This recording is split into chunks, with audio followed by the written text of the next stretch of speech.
So like, how much money does it cost to open up a Salad Project bar? About £500,000.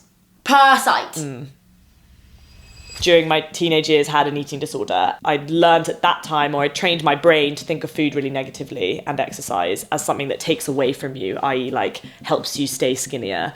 And by training as a PT and taking my nutrition qualification, I learned the opposite about how exercise and food can be additive to your life. I time block the fuck out of my life. So my calendar is a sight to behold. My so team like, you'll are literally go terrified like, of it. wake up, brush teeth. No. Before we get into today's episode, I want to give a shout out to a special sponsor, Sam Lawrence Recruitment. We all know that finding the right people or the right job can feel really overwhelming, and that's exactly where Sam comes in. He really just gets it. It's not just about ticking boxes, it's about connecting the right people with the right opportunities.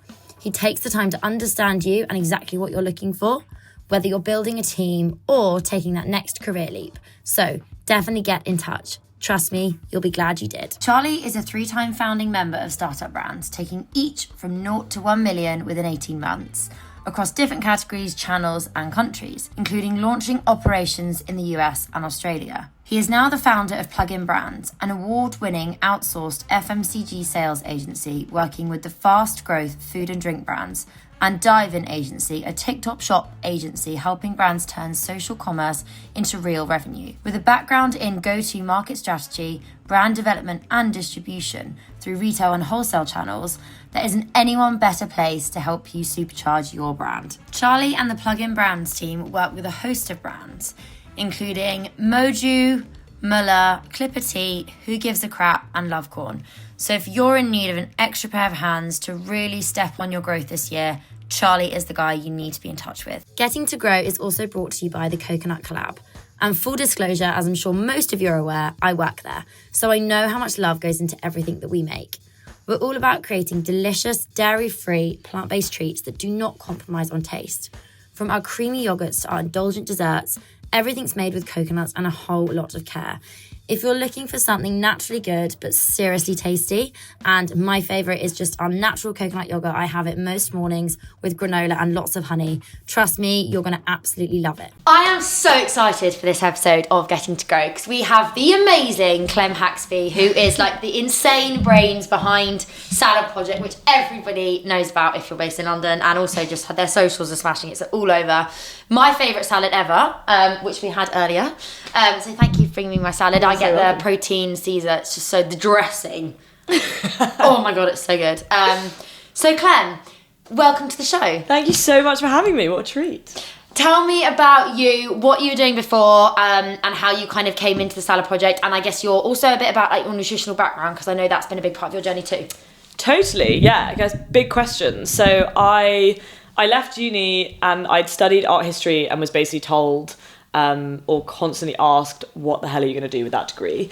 And it really embedded in me as a belief that I was going to do nothing of note because everyone thought that it was a useless degree. So I kind of fell into working in digital marketing. I took a job that my boyfriend at the time from university was like, Clem, literally you just whack your CV in there. Obviously none of us had anything on our CV at that point because we were like 21, which also this is all like pre-AI, yeah, so like yeah, it was like really what this you had in your analog. brain. Yeah, this is analog. yeah. This is like get your shit together and think about things. And it was like, yeah, whack your CV in and you just need to say if you like tea or coffee. And I actually can't remember what I like put now because I'm now like, oh god, I actually couldn't decide between the two. But Match your blueberry latte. put in that, yeah, exactly. With cold foam. Obviously. Put the application in and got accepted, and I ended up working for this startup agency in their new business department. So I was the first hire into their new business team, and ended up basically leading on the kind of pitch side of the team. So I was building marketing strategies in digital for every big business that you can imagine: H&M, American Express, Financial Times, and I was traveling a lot back and forth between America and the UK because I started taking over a lot of their their American clients as we were launching an office out there. So I spent time living in Austin and all alongside working crazily for this startup, as anyone in any startup can attest to. I was going to the gym because I'd moved to London and didn't have sports anymore, and suddenly you're like, what am I supposed to do? How do I, like, at university I played loads of sport, did not set foot in a gym once, and also no one was aware of what nutrition and like eating well meant, because it was just, how do I cure this hangover? So then suddenly you're in London and you're supposed to be doing all these things, working really hard, going to the gym, getting a boyfriend, like madness, and I'm a real perfectionist, and I need to like have a qualification in everything that I do, otherwise I have no confidence in my ability to do it. Okay. So like going to the gym, can't go to the gym unless you're a personal trainer. Yeah. Can't cook and like maybe put a shit photo on Instagram unless you're a nutritionist. Okay. So alongside work, I started by doing my personal training. And everyone who I would then be like working with as a client or just like talking to, I was mainly doing it for my own like education as opposed to taking on loads of business. But everyone would be like, well, what am I supposed to eat?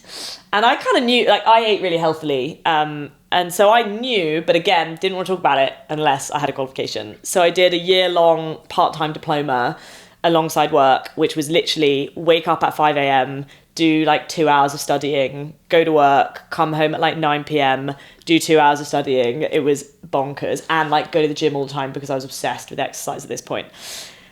Shockingly, that all spiraled and I basically burnt out. Yeah, I'm burnt out listening. Yeah. I'm exhausted. And so I was like, right, well, I know that I'm a go-getter. I know that I've got drive in me. I'm passionate about health and wellness. I had, during my teenage years, had an eating disorder, and I'd learned at that time, or I trained my brain to think of food really negatively and exercise as something that takes away from you, i.e. like helps you stay skinnier. And by training as a PT and taking my nutrition qualification, I learned the opposite about how exercise and food can be additive to your life, and how like actually by being more and more additive and bringing an abundance of great stuff into your life, you can feel yourself way better and avoid things like burnout. So I wanted to spread that word. I very fortunately had shares in the agency that I was working with, so I got a small payout and I put it straight into going to culinary school, because again, if I'm gonna be talking more about food or cooking for people or achieving my dream of writing a cookbook, I can't. Can you pass it to me? I stupidly put it there. I can't reach it. Enter dream. I needed to train though. as a chef. Yeah. So then I went off to culinary school, and at the end of that, got introduced to two guys who are the co-founders of the Salad Project, James and Florian, and they had this idea to build a salad bar in London, and they wanted someone to come in and build the product. So I joined the journey, and I've designed all of their salads ever since. Honestly, like, what a cool journey. I'm obsessed with the fact that you have to get a qualification and everything. Like that. I have. You're so unique. I'm WSET level 3 because I love wine, and I now teach women about wine to empower them with wine knowledge. And so I want to do my diploma, but you basically need someone to sponsor you to do that, and it's a full-time kind of thing. So I will do that one day. But again, fell in love with wine and was like, great, must learn everything about it. So I'm a bit of a wine expert. Like, fuck. This is so fucking impressive. I'm genuinely like, I'm obsessed with you. Oh, I'm obsessed with you. I'm obsessed with you. This is phenomenal, and your salads are 10/10. Like, there's just nothing wrong with them. So you've dominated London. Like, let's be honest. Let's be honest. Doing our best. Yeah, I'm obsessed with your product. I've just said that a few times. The obsessed will be like the biggest word used in this podcast. But you have, like, with the Salad Project, it has been one of, you know, the brands that I look at and I think, wow, they've totally fucking nailed the customer need. Yeah. I think so many people bring product to market that haven't done their research, clearly don't know what the customer wants. But like, every time I walk into the Salad Project, I remember, right? Yeah. I was actually ahead of my time here. I remember going back to, like, years ago, it was like really in its infancy, like this healthy eating thing. And I remember saying to my boyfriend at the time, I wish there was a place you could go and you could like choose what you wanted, and it was like a bar concept. But for mine, it was more like breakfast at the time, so I'd be like a granola bowl station. Love that. So you had like a big pot of yogurt. We did do that at one point. Yeah. And like you could have your toppings. Yeah. And Banging. I thought, oh my God, I'm Peanut so butter, clever. some blueberries, Love it. I thought that would be a great idea. I never did it because I don't know why. I just obviously didn't get my shit together and do it. And probably eventually, let's be honest, if I had done it, probably would have gone into salads, because naturally that would have been like the breakfast time. You never know. So like, talk about customer need. Like, I feel like everyone is now eating a lot healthier. People are really aware of what they're putting in their body. They don't want shit. Like, we don't want to eat crap. Like, especially London, we have slightly more disposable income that we can afford like a healthier lunch. So talk to me about, I guess, the founders brought you in, and also how you've been developing the most delicious salads to face this earth. So honestly, like, from day one, everything was built on intuition. So the guys had seen firsthand in the States what was kicking off in terms of salad world, and knew that obviously the States is always basically like 5 years ahead of the UK in everything, food and drink particularly. And they were both working in hospitality, but in like hotel management, and one of them was working at Expedia, and so very different type of hospitality. And they wanted to get more like into the ground and in front of people. And so, they were basically like, okay, well, let's just have a crack bringing that to London. They have serious balls in that I am exactly the same as you. When I was at culinary school, saw an example of someone who'd graduated from Ballymaloe, the school that I was at, and they had set up a salad bar in Ireland. And I was like, that is so me. I wish I could do the salad bar. But I left culinary school being like, I'm going to build a retreats business. Or like, it didn't even cross my mind that I would do that, because in my head I was like, it's so hard. It's so hard to build a salad business. There's so much I don't know. And anyway, it's kind of one of those, the guys kind of crack on despite not knowing. I, as the person who needs every qualification under the sun in order to even talk, would never have done that on my own. No. So you anyway, needed someone they to brought kind them in. of have the idea, and you, Totally. And then I can deliver. And so came in and built a salad menu genuinely based off our tastes and our intuitions. And there was a lot back and forth. We've all got different tastes, but that's great because it means we always compromise together and end up with the menu that we have. And then over time, it's just been a case of, like, you say product market fit. We didn't do any research, frankly. We saw that people love salads, yes, and there's a drive towards healthy eating, yes. And we'd worked in offices in London where getting food at lunchtime was a pain in the arse because you'd go to, I won't say any bad names, but like a place where you'd get a sandwich and it would still end up costing you 10 quid once you've walked out the door, and it doesn't give you any nutritional value. 3 p.m, you're starving hungry again. You need snacks before you want to go to the gym, blah, blah, blah. So we knew that there was a space for this. And then since then, it's like, how can we use all of the data that we get, which luckily we get loads of because we've got loads of customers. So we can see, cool, we got a queue out the door, perfect, we must be doing something right. And now it's just like test and refine and make sure that we're keeping up with the industry that's moving alongside us at 1,000,000 miles an hour. Like, it's not just us who's moving really quickly. Every part of food and beverage is. And so my job is to just keep developing, keep staying creative, and keep trying to stay like one step ahead, I guess, which is hard, but also a lot of fun. Yeah, like, I think so much fun in what you're doing as well. Like, it's happening, it's now. And I think also, like, because I work in food obviously as well, and I'm selling yogurt. Yeah. Like, it doesn't have to be that deep. Like, we're not saving lives. We're hopefully making a better impact on people. But, like, we're not doing anything. Like, it's not rocket science what we're doing. Like, I always say that to my team. I'm like, guys, at the end of it, because it's quite a high pressure environment at the Salad Project. Like, we do 7 billion things at once. Yeah, and that's my my life. team can attest to that. Our stand up this morning was like, blah, blah, blah, blah, blah, blah.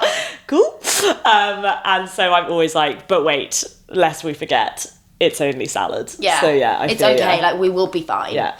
And how did you? So where was the first location of Salad Project? Spitalfields. And then you expanded to Bank was our next door. Yeah. So that was where we actually then launched breakfast, a la build your own granola. Okay. And I didn't know you guys did that. Yeah, we did it for like 6 months. We ended up, it was too early in our journey basically for us to do that. We're working on it again for hopefully sometime next year, we'll see. But at the time it was just like a bit of a distraction when we needed to just be focusing on how the hell do we go from one restaurant to two and make it work financially. So yeah, we opened the second one within 18 months, and then within like 6 to 9 months of the Bank store opening, we opened a dark kitchen in Battersea, and then Oxford Circus, which quickly became our busiest site. And then is that the one near Selfridges? Bond Street opened in January. Bond Street, sorry. That's now our busiest site. Yeah, you're talking about the one on the corner. Exactly, the green one. Yeah. And then as of last week, we opened our 12th So all of that, literally we've gone from 2 to 12 in exactly almost to the day 3 years, because the openings manager who opened Notting Hill the other day, she was my kitchen manager when we opened Bank. And so I bought her a necklace at the end of the whole opening, because it was like the most stressful thing I've ever done in my life. Going from running one restaurant where you're already like, I'm so out of my depth, I don't know what I'm doing, to then having to manage two was, for us, I remember me and the founder sitting down and we'd be like, what is the key to this? Like, we don't understand. Some of our competitors who had gone through that and maybe they'd hit 3 or 4, we were like, they've got like the secret password to how you manage this. And now I look back on it and I'm like, I could open 5 stores before Christmas and genuinely it would be fine. As long as we had like a couple of team members additional, we could so do that and I wouldn't be panicked in any way. And is that because you now know how you got the like, you know how to do it? And it's about kitting out the place, right? Like, but you've already got those contacts now, you know how to kit shop. Oh, 100%. And it's systems. Like, we're at the Salad Project, we are obsessed with, and this also comes from the agency that I worked in, was like tech focused, and so everything had to be a process. So we worked on this framework called FAST, which is formalize, automate, share, test.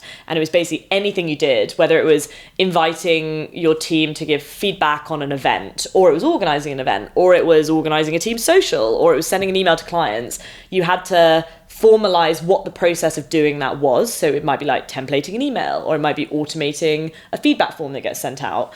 That's the automate bit. Then you share that with your team, you have them test it, and then you feed it back in and you like reformalize, re-automate, reshare, retest. And so everything that you do in any area of the business has a system. And so for opening a store for us, we have a system that is literally like, we click go and everyone knows where they need to be and what they're doing and what they're owning and how they get things done more efficiently. And every time we open a store, we then like feed back into the system and make it better for the next time. So and is it a literal system? No. Or is it like an Excel spreadsheet? It's like a project management board is what we all feed into. Okay. But all of the different elements of that. So that's like, that basically manages, and there are lots of other bits that go around it, but it's like, it's equipment purchasing, we build a template of every single piece of equipment that we need, how we're going to audit what we already have that's spare, how that's going to get moved over there, like all of that is made as efficient as possible, and so removes human error and like cock-ups of like opening day, oh shit, we forgot to order the pans or whatever. Bit of an issue. Yeah. I've literally been like, for Oxford Circus, I remember running around central London being like, our trays have not arrived, we can't cook any food. And so like that is me running to Nisbet's to go and like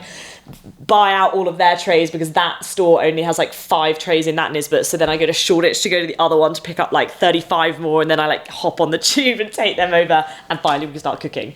Everything is geared towards eliminating any possibility of those kind of fuck ups. Yeah. So yeah, we're pretty good at it now. So speaking of fuck ups, talk me through some like really not fuck ups, but like fuck ups / mistakes that you've made along the way that you're now like, oh my god, if only I'd done that, things would have been different. Or I wish I hadn't done this. So I would definitely never, I know it's really cliche to say, but I would never say there's anything that I wish we hadn't done. Yeah. Because it is bonkers how much we know now. And like, I don't say that in an arrogant way, I say it because we fucked up a lot along the way, and that's just crucial because there's no one there to teach you any of this stuff. Like, I remember when I first joined the Salad Project, and it was like, cool, so let's just like launch a restaurant with all of these recipes cooked by a team, none of whom have any like kitchen experience. I was like, is anyone going to tell me how that even, like, what's even the first step? Yeah. Like, now it seems so obvious to me, but the reason I realise it's not obvious is I then hire people into my team and they're like, what the fuck do you mean? How do I do that? And I'm like, oh yeah, I forgot. You haven't learned along the way. Yeah. But so I wouldn't change anything.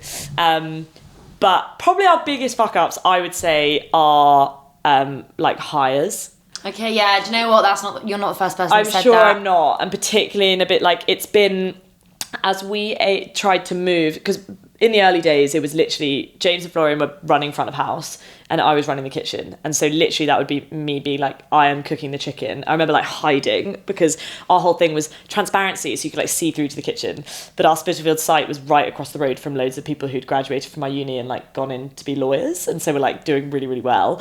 And I was there literally chopping chicken like next to my team, feeling like, oh my God, they're going to think I'm just like working here. Like this is my post-culinary school, like she's working in the kitchen. I was on, and like I was pot washing, I was doing everything in the kitchen. So moving from that to then when we're like, okay, we can't just be in the store 24/7 because we can't make any progress on like our business development. So we had to go through this process of like removing ourselves and obviously replacing ourselves with hires. And my God, like in Spitalfields, the number of kitchen managers that we hired to take over the kitchen who were disastrous. I mean, literally disastrous. There's like, we've, been threatened to be sued for no like reason whatsoever. Like, that's why I'm happy to say it, because there was honestly like no standing for it. Like people coming back, I'd get calls at like 4 a.m, 3 p.m, midnight from people who were like completely bonkers, and they'd walked out of the kitchen like 3 days before, just as we were opening to like serve. So I'd have to like run down to then just like take over the kitchen again. Then they'd be calling me at like 4 a.m. being like, why have you fired me? And I'd be like, you left. Like, I've just been running the kitchen since. And then like so many mad characters came through those doors. But that's like, again, we learnt from it in that all of it happened at Spitalfields when we just had Spitalfields. We haven't had any of those issues. Test and learn. Yeah. And now we have amazing team members, amazing managers across all of our sites. So I'd say hiring was a big one that definitely led to like some big hiccups. Other mistakes, one that like, again, we never would have known not to make it, but when we launched with big metal bowls. That meant you built the salad in the bowls, tossed it, and then you pour it into the service bowl. And it literally meant that we had, at any one time, we'd have 4 KPs on, so kitchen porters doing the washing up, because we're serving like, 500 people or whatever through a lunch service. And that's 500 bowls that we then need to wash up, because there's like allergen, there's cross-contamination, there's chicken, there's whatever, all getting tossed around in this bowl. They whack it in a bin that goes back to the kitchen porters, and they're there like washing and drying, and we're sending back forwards like wet bowls, and it was carnage. And so we then have just redesigned a bowl that means we can build everything in there, toss it in there, and we've literally removed 4 KPs from our kitchen, so we only ever have 1 pot wash, and they're just washing up all the kitchen utensils. We've like completely removed the risk that's associated with all of the cross-contamination that you get from using those metal bowls. It has literally transformed our business. What did you do with all the bowls? Great question.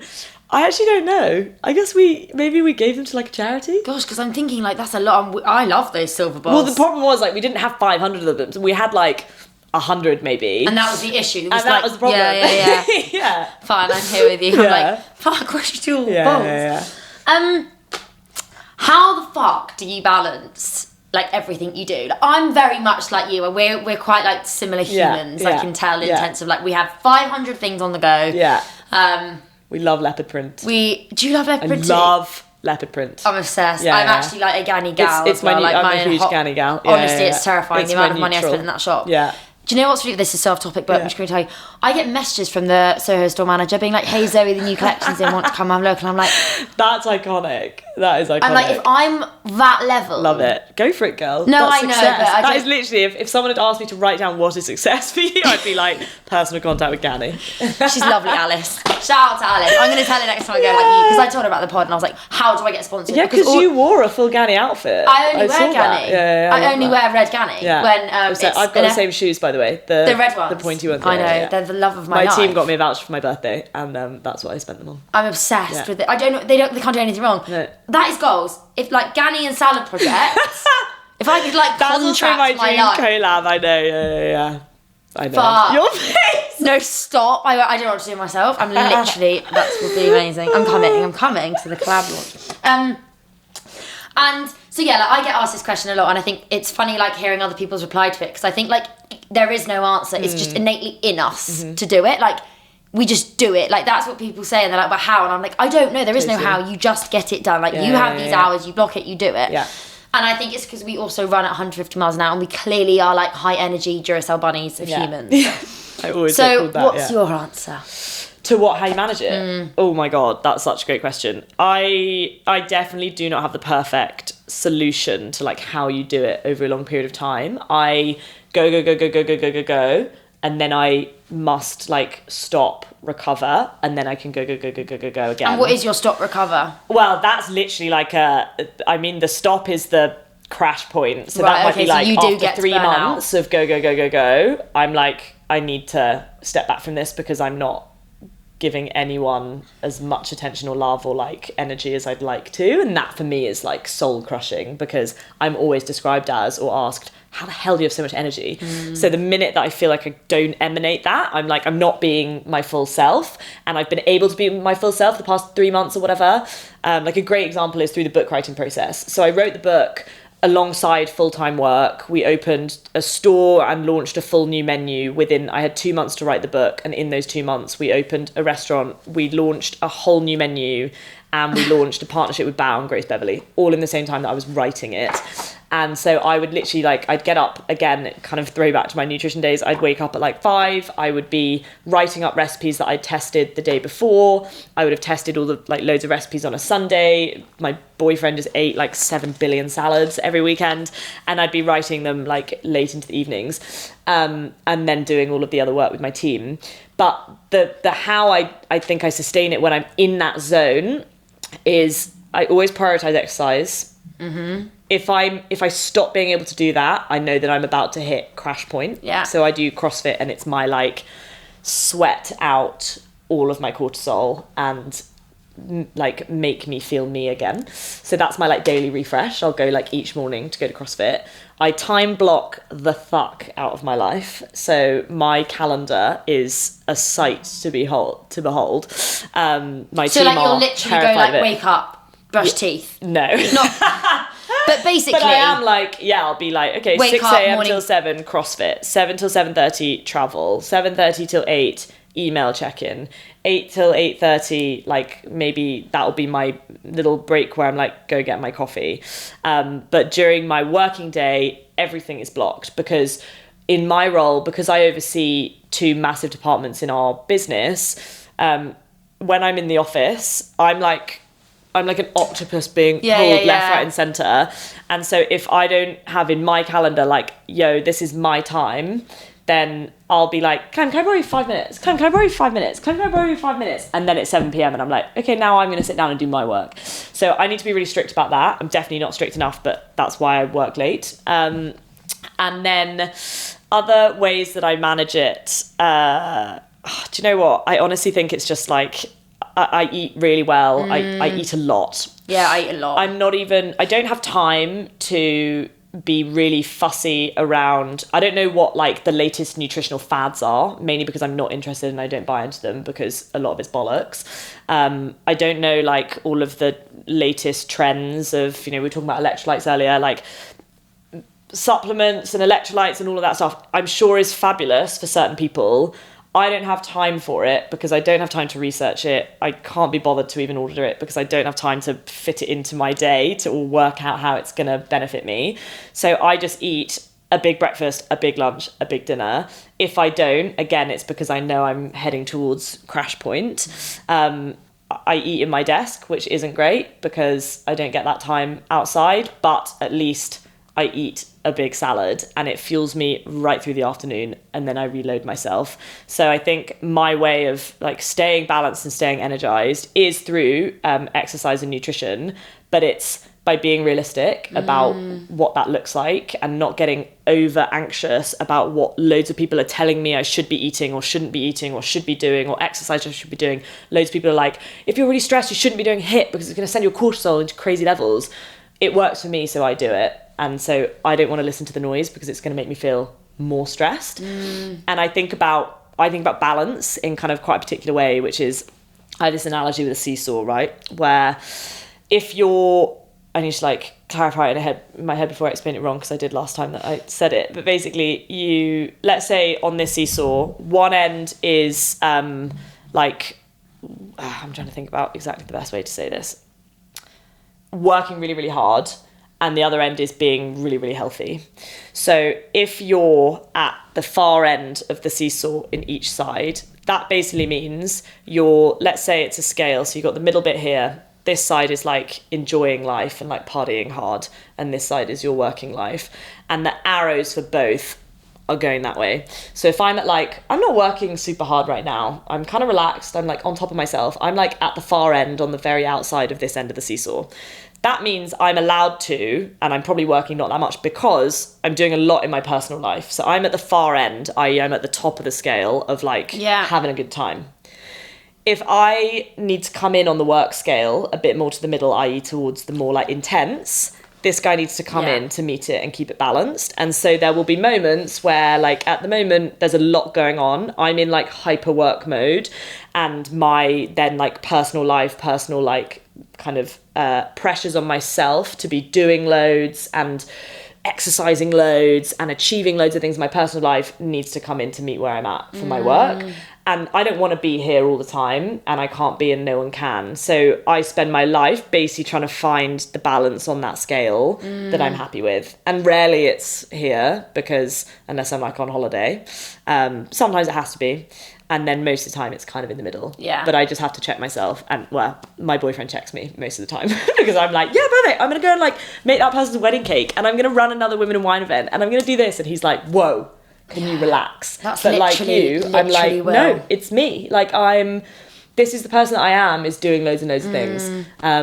So I'm definitely no model for like, oh yeah, just do it and like it'll always be perfect, because that's just not the truth. No. But I'm a big believer in, if you've got the energy and you're blessed with the Duracell bunny gene, which we are, then fucking use it, because you can do some really cool things. Also, I then don't come home from work and like completely crash. Yeah. I then like unload the dishwasher. I then put a wash on, and then like, meal prep tomorrow. Okay, let's get my bag ready. I need to wash my hair, so I'll wash it tonight, and then I'll put my socks and my knickers out because and then I go to sleep.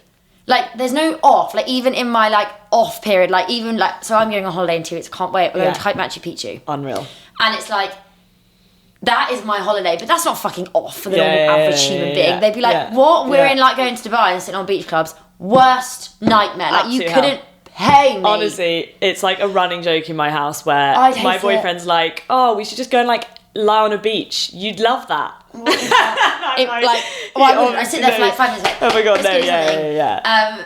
So like, to me, that is turning off. Yeah. Like, yes, it will be intense and whatever for the body, blah, blah, blah, but like, I'm fit, I'll be fine. Yeah. I can hike it, I'm sure. I think for me, and maybe this is another way of answering the question, for me, there isn't really, as you say, like there isn't really an off. Like, I love a relaxed day every now and then, but like, even my relaxed day, I'm still on a 10k run it. and like probably Totally. done a food shop and Totally. like, that's my chill. Yeah, 100%. But I guess the way that I find balance is through diversity of what I'm doing. Yes. What kills me is monotony. Like, if I'm doing the same thing every day, and it's sometimes why through work I can reach burnout, because if it feels like all I'm working on super intensely is the same thing or project, that starts to crush me. Whereas it's why I love the role that I have. Overseeing culinary and marketing allows me to, like, every day is like blah, blah, blah, blah, blah, blah, blah, in terms of what I'm doing. It'll be like 30 minutes thinking about like the career development of this person in my team, or who we need to hire to like better facilitate recipe development. Then it's thinking about like the next marketing campaign that we're going to do around our food menu launch or whatever. Next thing, it's going to be thinking about our like brand strategy for next year and how I'm going to brief that into my head of brand so that she's able to deliver that. Next thing, it'll be looking at the store design of our store in Battersea Power Station and saying, no, we need to move the oven to there so that the team can work better in that environment. Next thing, it will be training my food safety manager on systems that we have in place that I've built that she's now taking over. And I literally get to segment my day into so many things, which, like, on the one hand is exhausting, but equally it's like, if I'm able to do that, which my brain just kind of is, which is awesome, then I want to do that. Yeah. I can't relate more to a human. Basically, like, I'm so the same. And so the food of the Salad Project, where does your food come from? Literally, the ingredients. So we have obviously various wholesalers, right? Yeah, we've got like 8 suppliers. Yeah. So from day one, I've built relationships with all of our suppliers. I have super close relationships with them. I manage our supply chain, so they're like my mates, in that it's the most unexpected turn in my career that I have these like super great relationships with, you know, the veg supplier down in Covent Garden Market. Oscar has been with us since Spitalfields, maybe not literally day one, but like day 2 of the Salad Project. He's been on that journey with me, and like calling up him is like calling up a cousin and asking for a favour. So I manage those relationships. In terms of where the food comes from, so we source all of our vegetables from basically wherever they are in season. So initially way back when we were brainstorming the salad project, which was then called Project S, and that was because it was S for salad sustainability, and I can never remember the third one, but like style or something, but it's not. Yeah, along those lines. Yeah, and we were like, how can we be as sustainable as possible? And I was like, fresh out of Ballymaloe, which is you do all of your culinary training on an 100-acre organic farm, and so you are literally picking the vegetables, and you're only cooking things that are in season, and you're only using ingredients that have come from like the localist possible source of them,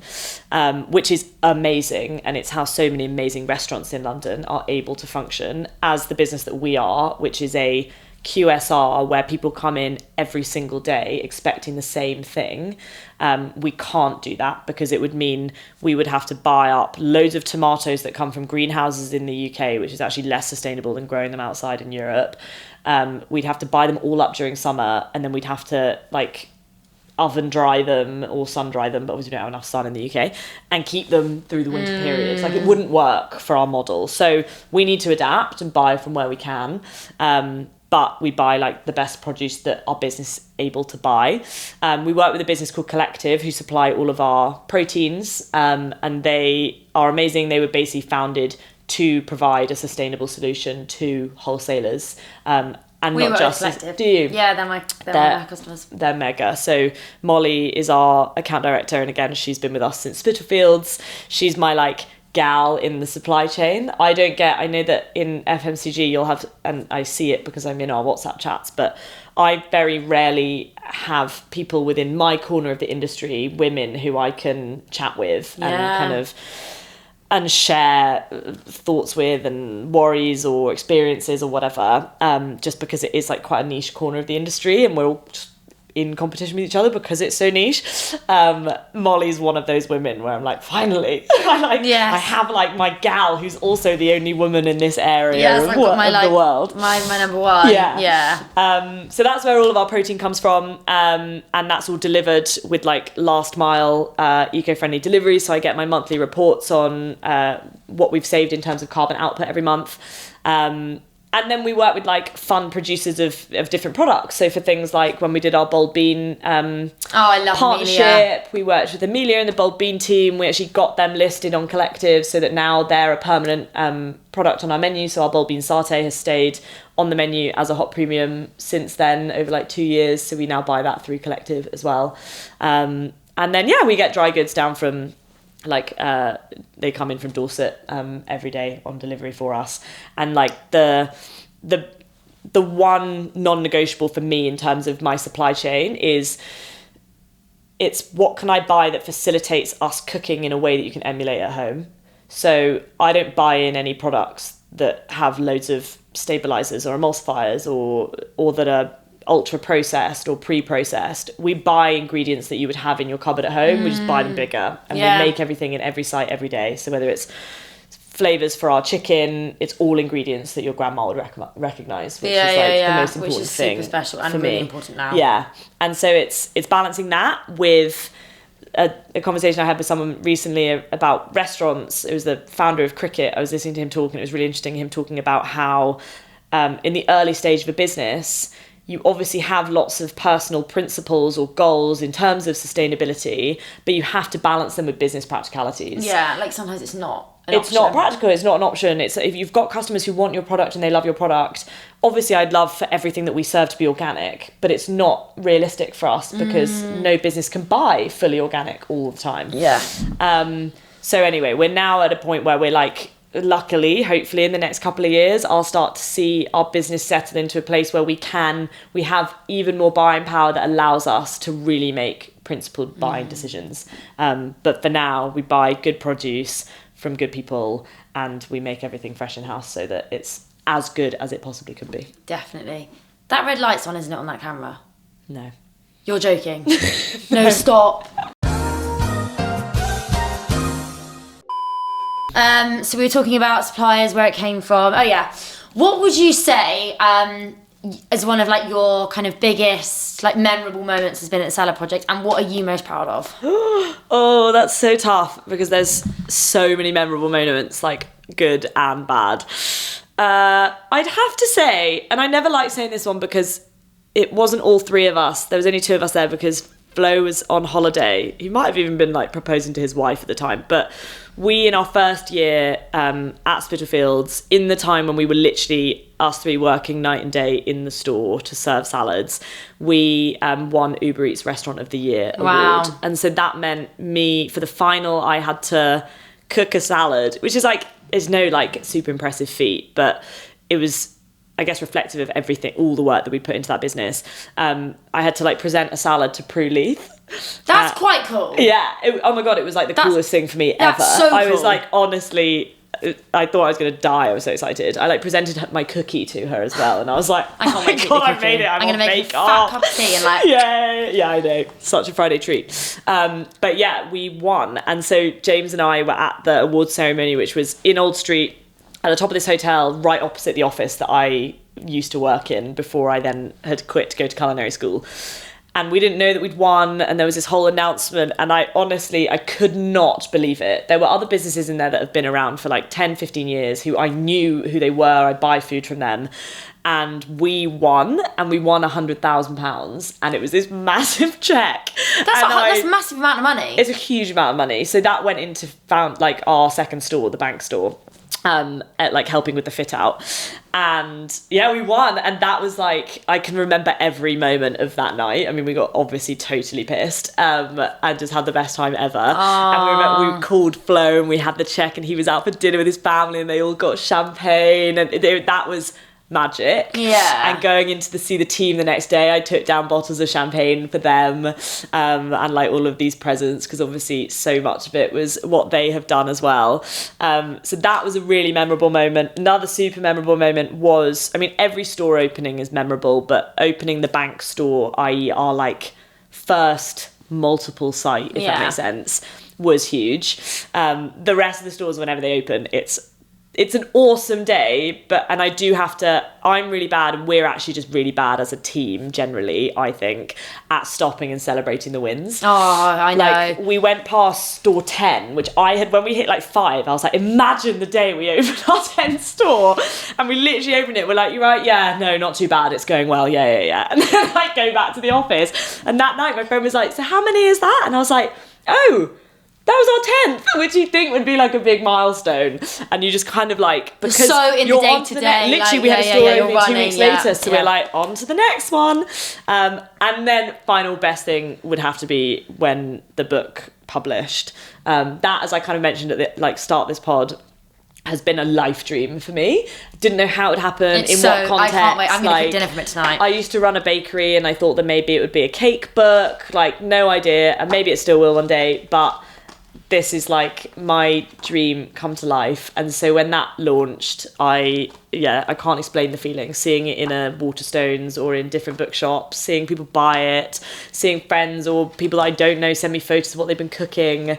That is a mega moment. Yeah. I mean, you have a book. You have a physical book. I genuinely cannot believe it. Yeah. Someone came into the matcha bar the other day and was like, wait, I was just like, I opened the store at 7 a.m. So I was like serving in my cap and apron and all this. And she was like, hey, I recognise your face. And I was like, oh, wow. No, Clem, you're quite famous. No, I'm not. I think you don't know how famous you are. Like you're actually like Beanock. You're making me blush. Zoe. No, but like, not true. I think you are. But she was like, you're the girl in the book. Yes, the famous Clem. You are. I don't think you need to just like. You need to know what. This is us taking a little moment here to celebrate the win. Celebration moment. Yeah. Well, right back at you, gal.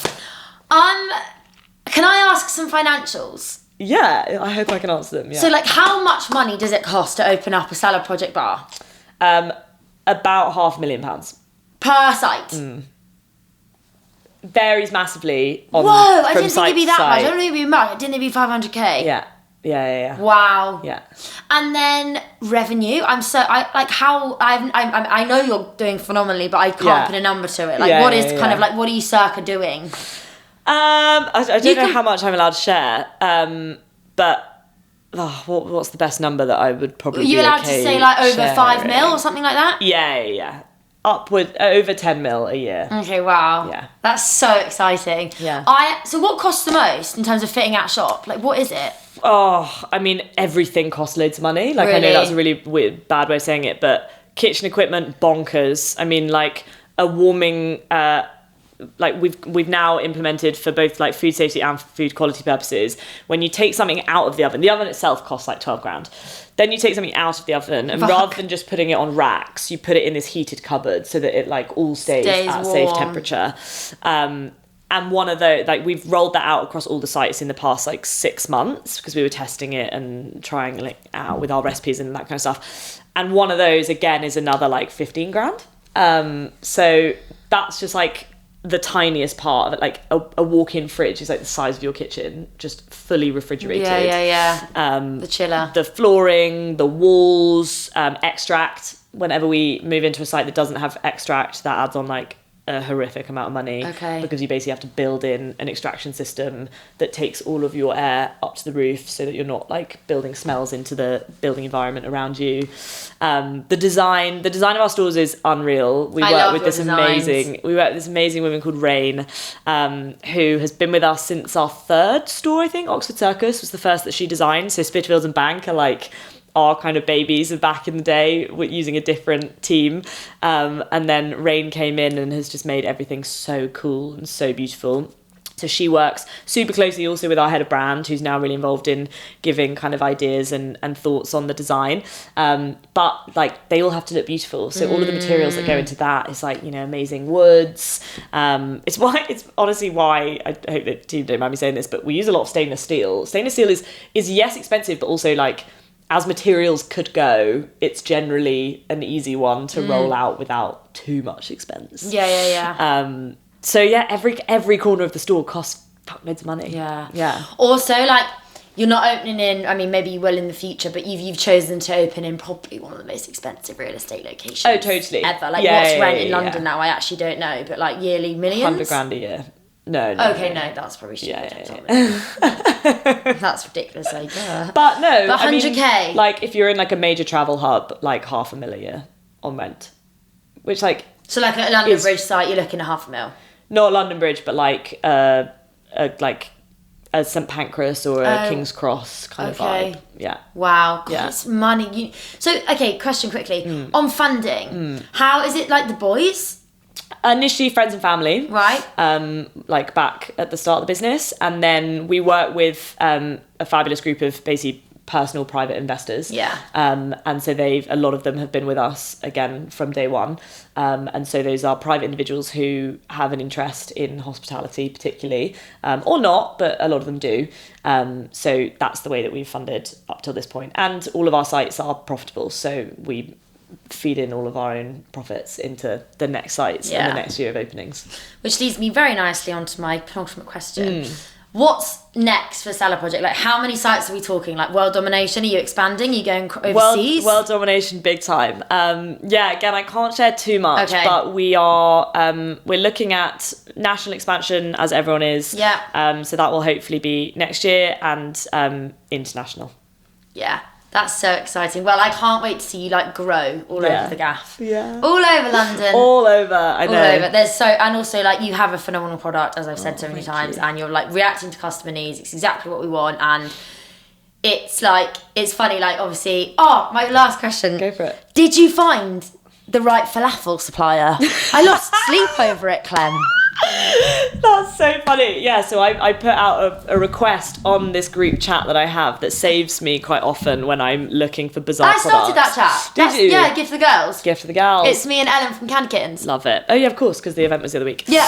Thank you also for completely doing our salads. Everyone was obsessed. Oh, good. We got so many more people to hang out and stay because we were like, we've got salad for dinner. Love it. And then when we said it was Salad Project, they were like, I'm actually gonna I'm free now, and I'm like, funny that. Salads on offer. That's so jokes.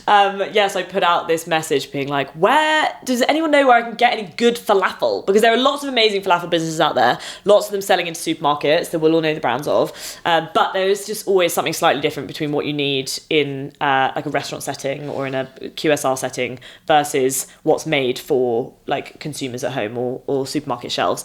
Anyway, we didn't end up finding a brand. We have developed our own recipe, right? And we have them freshly fried by the guys we don't do that in store because we can't have fryers in our leases. We can only cook inside the oven. But our guys who whip up our dressings for us every day, because there's litres and litres and litres of dressings getting made, they freshly fry our falafel for us. Okay, nice. But that's going to launch on the 20th of October. So that's coming in the new menu drop, Yum. which lands on the 20th. And I think the falafel are delicious. But do you know, whoever said on the chat, I can't remember which girl it was in the end, but when she said about the Papel ones. Oh, yeah, the Papel. Yeah. They are fucking delicious. Delicious. Oh my God, totally. I took ours home and I gave them to my boyfriend, and he's like eating all of these left. I've been cooking for the past like month to get ready for this menu launch. So good. And I built this whole bowl of all of the leftovers from our shoot recently, and I was like, do you like the falafel? How's the falafel going down? He was like, yeah, it's good. I prefer the Pilpel one. I was like, yes, fine. They are a falafel business. Theirs are always going to be the best. Do they do hog sale?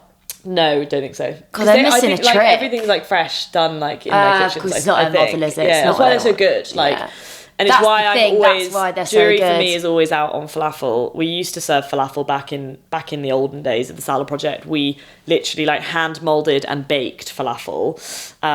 And they were awful, but we took them off the menu, and so many people were like, where is the falafel? And we were like, guys, no one bought it. It was really bad.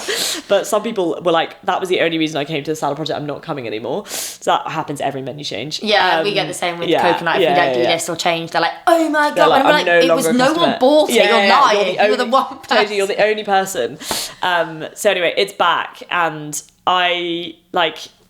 I think the salad is delicious. I hope it does really well. I just am always so, like, I'm hard to please with falafel. And so we don't have the perfect solution. But I think it's good enough and it's very tasty. And what's the bestseller? Bestseller? Ooh, great question. So historically, the bestseller has always been the goat, which is what anytime anyone bumps into me and they're like, oh my God, Clem, I'm obsessed with the Salad Project. The goat is I'll be like, delicious. What'd you get? The goat, obviously. And I know that they're always going to say that. However, and I'm so thrilled about this because I launched protein bowls back in April. Huge bit of work and really exciting moment to build a totally new product and like new category on our menu. And the Caesar protein bowl, which you had for lunch today, I love it, is our best-selling product. It's delicious. Yeah. And it's the dressing, and also like I'm, as you say, like I eat a lot. Like I eat way more than my boyfriend. Like I can put it away. Yeah. So I need like a fat lunch, like you, and a fat dinner and a fat breakfast, and I snack because I do have bits in between. Yeah. But that fills me up. Like I genuinely need, but I don't need a snack, and that is unheard of. Which is so for the ox of an appetite that I have. But that's so great because when we launched it, I was really worried that only men were going to buy the protein bowls because they are massive. And actually, I love it when I hear women who buy it and they're like, yeah, I'm really busy all the time and I'm burning energy like you wouldn't believe. Yeah. Because I know way more fucking busy women than I do men. Yeah. No offense. I mean, that's a whole nother story. They're great, super intelligent, super successful. Lots of people that I know love it, but they're not like running around like maniacs. They also can't multitask. So their brain doesn't work on 450 different things. Exactly. They're like quite like doing their task. Whereas we're like, right, we need to do that. Then we'll send that email. Oh, do you know, I'll actually just wash my hair in between that meeting. You know, like totally. We're doing so many things. 100%. And like managing a full couple's social life, like everything. But yeah, that's like another angle I actually hadn't really thought about, and it's now like setting all of my marketing like brain wires going, because I'm like, wow, protein bowls are also for the busy women. Like that's so good, because I'd only ever really thought of them, and it was why I was actually reticent in the beginning to launch them as protein bowls, because again, coming back to what I said earlier about I don't buy in too much to nutritional fads, because I think I can tell the crap from the good. Lots of people can't, and that doesn't sit well with me, because it just takes advantage of people massively. Yeah, but I mean, protein is great. People are exercising so much, like there's no bad in people eating more protein, in my opinion. So that's fine. But what I did think of it when we launched it as protein bowls, I was like, no woman is going to want this because it just shouts gym bro. And my God, we get a lot of gym bros buying those protein bowls. But as I hear of more and more women who buy them, it lights me up, because I'm like, that's actually, I initially wanted it to be named something that did feed in more to, it's for the fucking busy days, and it's for the like, when you need, like, I go into, if I'm really stressed or I've got like a big presentation or a big meeting or whatever, my metabolism goes into like overdrive. Oh, some people don't, I they go the feel other it way. digesting so quick. I'm like, oh my God, snack incoming. I'm literally like, you just need to keep filling me up, because I just empty. Yeah. Some people obviously go the other way and their like metabolism basically shuts down, so they're not hungry at all, which is, don't go for a protein bowl if that's you. But I love that we now have a product that does actually allow you, maybe like on a Monday, you're a bit more relaxed, you can go for a salad. But if you're like, today is a big day, how cool is it that like from my product I get to fuel all these people doing sick things in life? I think that's the biggest, to like add a win, I guess, to the list of salad project things that make me feel the best. I am obsessed and completely passionate about facilitating people doing awesome things. I'm every day amazed by people who do awesome things, and being able to fuel people to do that and to do it better or to do more of them is a privilege. That was such a good conversation. Thank you so much for coming on Getting to Go. I've loved it. I want to do 2.0, but we're doing 2.0. Walk and talk in the matcha bar. Yeah, we'll walk and talk. We'll get because we didn't even talk about the matcha bars. Oh yeah. I mentioned it at one point, I think, but you spoke about it, but I didn't ask my follow up, which was like, what, the matcha bars? Is this now going to be rolled out as well? And are they matcha and salad bars, or is it just coffee matcha bars? Matcha and salad bars. bars. Like predominantly salad bar with a matcha bar in it. And so the reason we did it was Notting Hill is our first residential site, where we're like, we're in a neighbourhood, or first neighbourhood site, I should say. We're in a neighbourhood. We want people to come in at all times of day and have like a reason to hang out there. The site is beautiful. The seating's gorgeous. I need to come and see this one. Nice velvet seats. I mean, it's so sexy. Lots of walnut wood. It's gorge. And so if like the only reason to go in there is a salad, actually it limits the amount of time people are going to be hanging out there. So yeah, we've built this little matcha bar into the corner, and it's going really well. We're getting loads of love for the matcha bar. It's been a real adventure. We literally had like a month to turn that round. And it's been fun. I like, full hands up, didn't really know much about matcha. I wouldn't have put myself in a matcha girly kind of camp. And I'm definitely still a coffee gal. I'm a coffee gal. But I do matcha has a time and a place. Totally. I appreciate it way more now. And I think it looks beautiful, which is part of the reason why loads of people love it. Yeah. But we should go. And yeah, I guess it's a bit of a test and learn. If it goes really well, then it's easy enough to fit a pretty small operation of matcha into like future stores. And so potentially it could be, I'm looking at how we can start to think about more like innovative ways of serving the matcha, i.e. like on draft, cold foamy energy, which would allow us to do it in a way more condensed space, which could mean that we can like retroactively fit it into a lot of our existing sites. So fun. Oh my God, I can't wait for that episode as well. Thank you so much, Clem, for coming on. I'm going to make all of the goods tonight for dinner. Massive thank you. Thank you so much for having me.